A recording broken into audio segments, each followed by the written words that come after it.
We're going to talk a little bit more about prepositions today, and now we're going to move on to prepositional phrases. So that means more than one word. Yesterday we were talking about specifically just the prepositions. Today we're talking about prepositional phrases. A prepositional phrase adds information to a sentence. It can tell where, when, or how, or it can add detail, just like we talked about yesterday. It begins with a preposition and ends with a noun or pronoun. The noun or pronoun is the object of the preposition.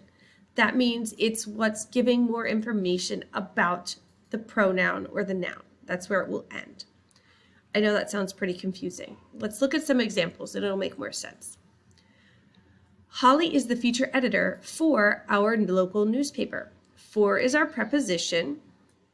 It ends with a noun, so that is our prepositional phrase. This describes where.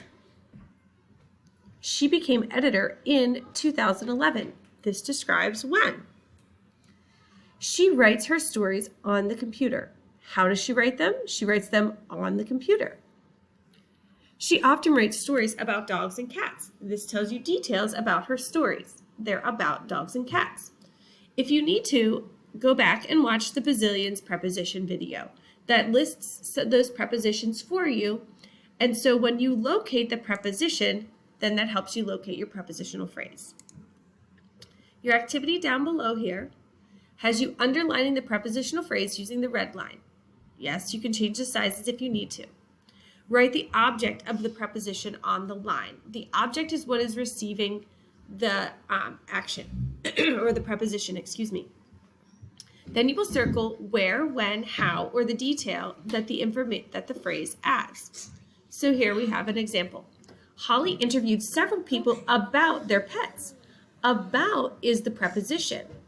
What are we talking about? We're talking about pets.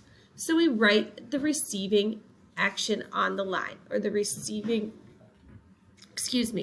we're writing the object of the preposition, what's receiving the preposition on the line. It's giving detail about what's being interviewed. If you have any questions, please let me know.